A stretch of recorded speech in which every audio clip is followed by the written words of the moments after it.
Hello and welcome to Study with Sudhir, your own digital classroom. Today in this video, we are going to explain Oliver Asked for More.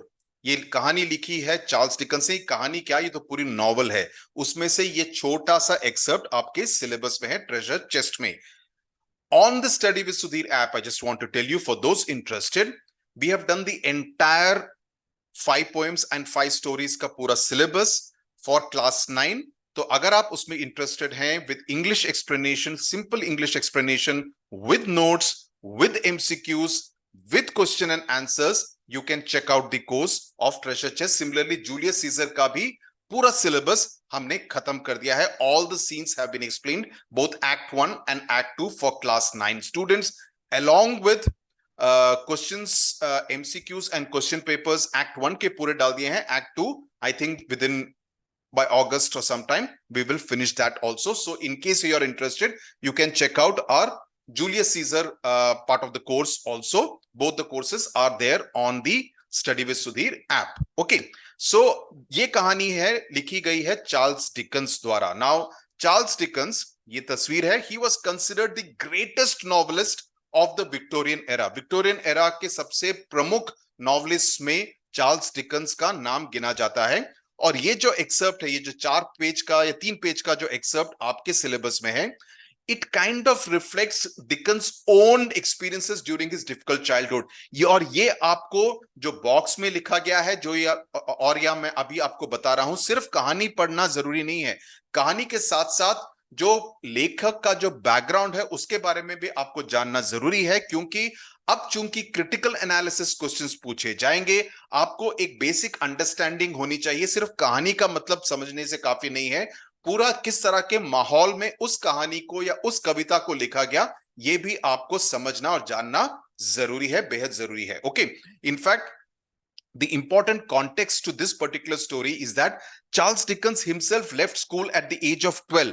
12 साल की उम्र में उन्होंने अपना school छोड़ दिया था और वो एक बूट ब्लैकिंग फैक्ट्री में काम करने के लिए चले गए थे जब उनके फादर को जेल में भेजा गया था। सो ऑलिवर ट्विस्ट और चार्ल्स डिकन्स की कहानी में, की जिंदगी में कॉमन ये था कि लाइफ ऑफ हार्डशिप, की काफी कठिन जिंदगी उन्होंने बिताई। और इस स्टोरी से हमको लंदन में जितने भी जो ऑर्फन्स रहते थे, जिनके माँ बाप नहीं थे, ओके, उनकी देखभाल करने के लिए कोई सगा नहीं था, उनकी किस तरह की स्थिति थी, किस तरह की परिस्थितियों में वो रहते थे बड़े हुए, उसके बारे में ये एक्सेप्ट काफी अच्छी तरह से, काफी स्टार्कली दर्शाता है। In the mid 19th century, around the time of the industrial age. So the story is full of pathos and empathy. इन दो टर्म्स का इस्तेमाल आप अपने आंसर्स में जरूर कीजिए, because they are important elements as far as this particular story is concerned. और ये मैं आपको कवर दिखा देता हूं। ओके, मैं कवर दिखा देता हूं। Let me just minimise myself. ये आप कवर देख सकते हैं। ओके, जो ओलिवर ट्विस्ट नॉवल थी, ओलिवर ट्विस्ट, तो आप पहले देख सकते हैं, ये एक्चुअली जो एक्सर्प्ट है उसी का है, कि जो जब ओलिवर से कहा जाता है कि तुम ज्यादा सूप मांगो from the care taker. Okay, तो बाकी सारे बच्चे वहां पर बैठे हैं बिकॉज उनको काफी कम खाने के लिए दिया जाता था। Okay, so now let's get to the actual story text. Okay okay, so this is the text of the thing, जो मैंने किताब से ही मैंने पीडीएफ निकाला है। इसका प्रॉपर पीडीएफ कहीं पर मिला नहीं था। सो जितनी भी सोशल इनइक्वालिटीज उस समय पर इंग्लैंड में 19th सेंचुरी में प्रेवलेंट थी, उसके बारे में इस कहानी में, इस पूरे नॉवल में और इस एक्सेप्ट से भी आपको काफी तरह से पता चल जाएगा।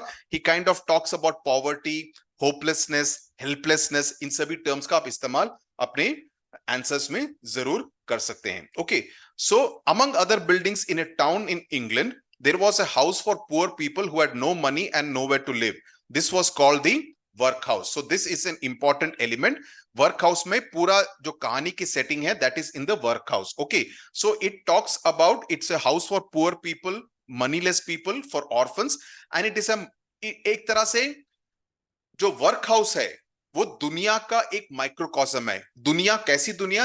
एक दुनिया जिसका दिल does not beat for the poor people, एक दुनिया which is kind of a little heartless. Okay, it does not care for the orphans. So Oliver Twist was born in a work house. So उसका जो day 0, day 1 itself started from a work house. His mother, a young woman, lay ill in bed. Okay, A doctor and an old woman उसकी देखभाल कर रहे थे. She lifted her head from the pillow. Let me see the child and die. कि मैं मरने से पहले अपने बच्चे को एक आखिरी बारी देखना चाहती हूं. No, you must not talk anything like about dying yet. You know, doctor कहता है कि तुम अभी मरने की बात नहीं करो. Okay, even though she is in a critical state. No dear, said the old woman, you are too young to die. तुम्हारी अभी उम्र नहीं हुई है मरने की. The young woman shook her head. कि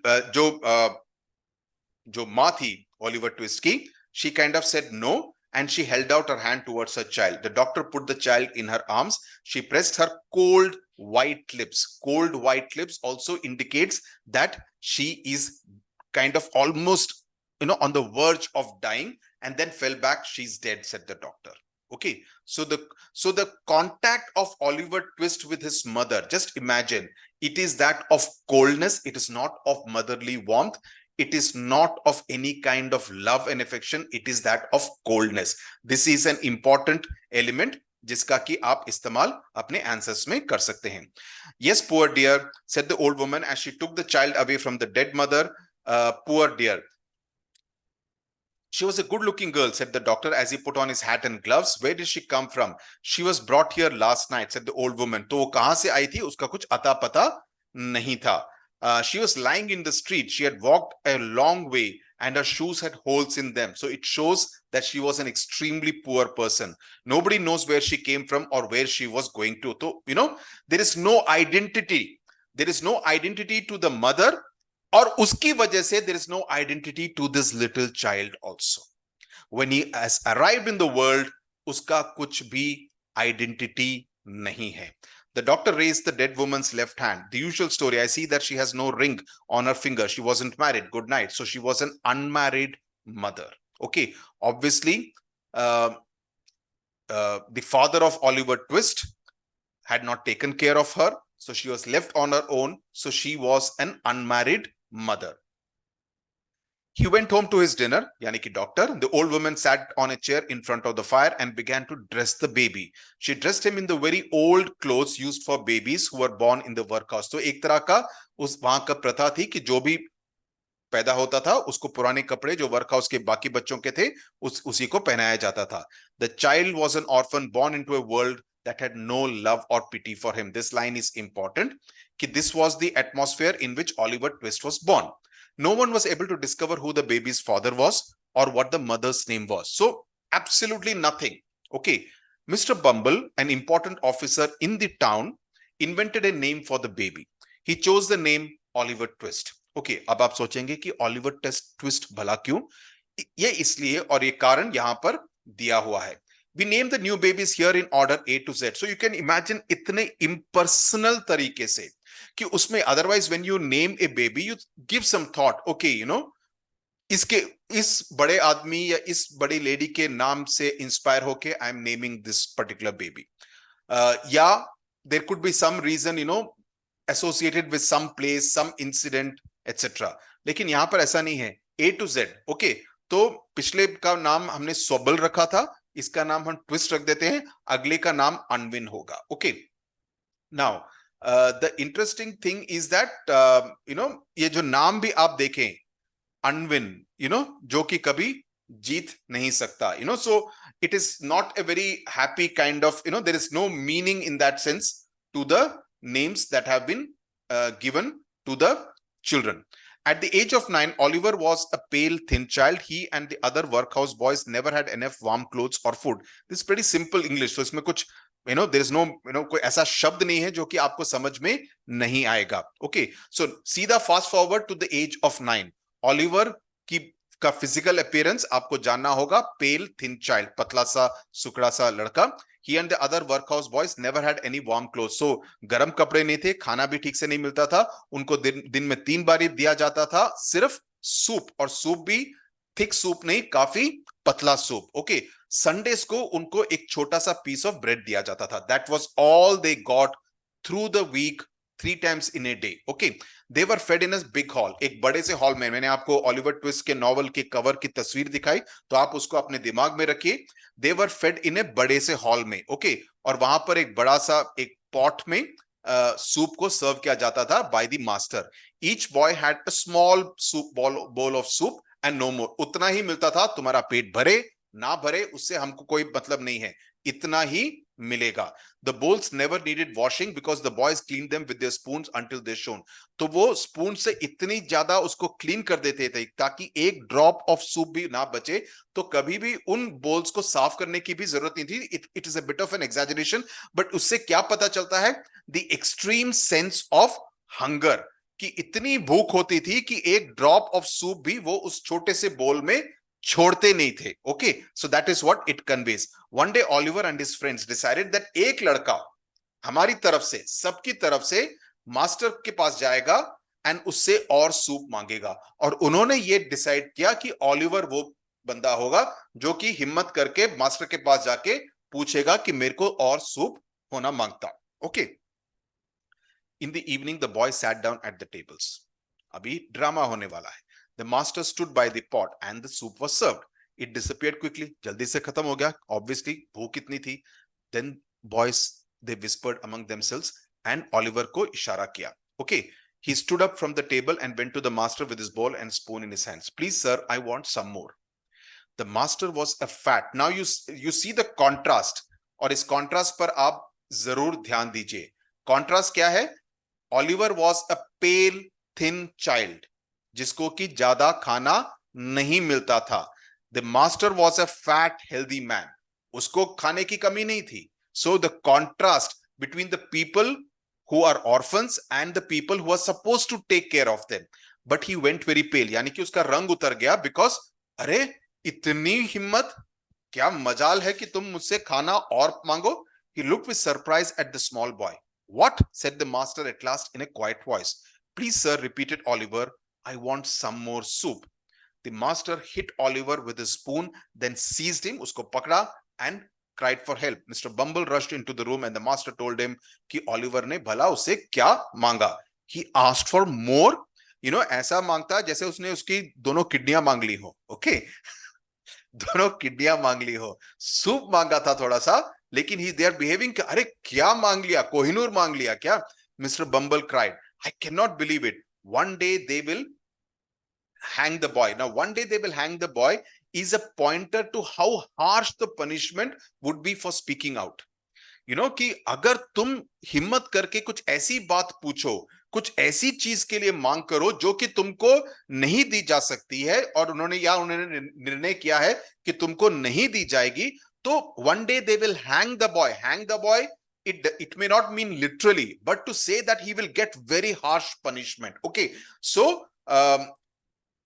that is what this particular line means. One day they will hang the boy. That kind of conveys the harshness of the situation out there at the workhouse. He took Oliver away and shut him in a dark room. So punishment की शुरुआत ऐसे होती है। Okay, dark room में उसको बंद किया जाता है। The next morning a notice appeared on the workhouse gate. उसके बारे में एक workhouse gate पर एक नोटिस भी लगा दिया गया। क्या नोटिस था कि अगर कोई भी बंदा ऑलिवर ट्विस्ट को ले जाता है यहां से, उसको 5 पाउंड्स दिया जाएगा। तो 5 पाउंड्स के लिए कुछ लोग आके उसको ले जा सकते हैं। ओके, तो they were giving a reward because they realize this fellow can be a problem.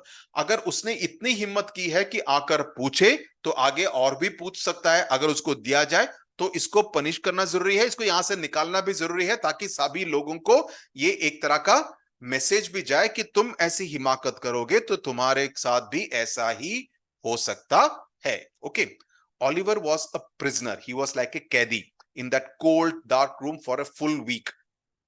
Okay, हर सुबह उसको बाहर ले जाया जाता और वहां पर बम्बल उसकी फिर से पिटाई करता एक डंडे के साथ। Then he was taken to the large hall where the boys had their soup. Mr. Bumble again beat him up in front of everybody. मैंने जैसे कहा ना सबको, ताकि एक तरह से एक मैसेज चला जाए, तुम इसकी तरह बिहेव करोगे तुम्हारे साथ भी यही होगा। ओके, पूरा दिन रोता था। When night came he tried to sleep, but वो इतनी ठंड थी एंड वो काफी डरा हुआ था। But one day outside the high workhouse gate, Mr. Bumble met Mr. Sowerberry. Now, Sowerberry was, Sowerberry कौन था?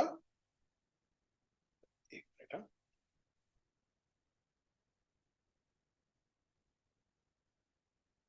Sowerberry was a tall, thin man who wore black clothes and made coffins, यानी कि जो भी लोग मर जाते थे उनके अंतिम क्रिया के लिए कॉफिन्स बनाने का काम सॉरबरी करता था. Many of his coffins were for poor people who died in the workhouse. Okay, तो वर्कहाउस पर काफी लोगों की मृत्यु होती थी, उनके लिए कॉफिन्स भी वही बनाता था. और अगली लाइन को जरा पढ़िए.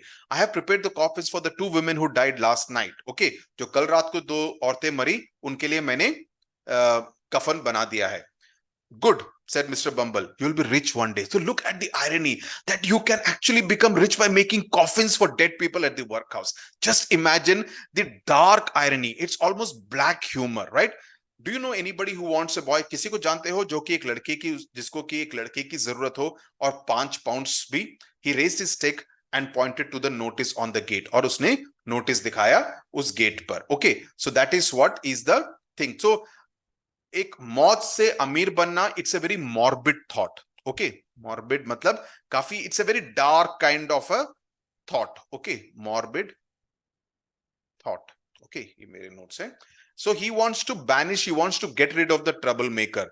ओके, और जानता था कि इसकी कहानी सुन के, कि ये जानने के बाद कि ये बंदा प्रश्न पूछ सकता है, लोग उसको ले जाने के लिए तैयार नहीं होंगे, तो एक तरह से रिश्वत के रूप में, रिश्वत नहीं, एक तरह से लोगों को टेम्प्ट करने के लिए 5 पाउंड्स का सम भी उसके साथ दिया जा रहा था. So that is as far as Oliver asked for more is concerned. It is a reflection, it's a commentary on the England of those days. Okay, and Charles Dickens की खुद की कहानी के बारे में आपको जानना जरूरी है, and how it kind of reflects in Oliver twist story. अगर आपके पास समय है, अगर आपको इंटरेस्ट है, अगर आपको रुचि है, तो ऑलिवर ट्विस्ट जो पूरी नॉवल है उसको पढ़ लीजिए, ताकि आपको एक तरह से पूरी कहानी पूरी तरह से समझ में आ जाएगी. You will be able to enjoy it, and also it's always good to read novels etcetera. It will also help you in your English language paper. Okay, tata, bye bye.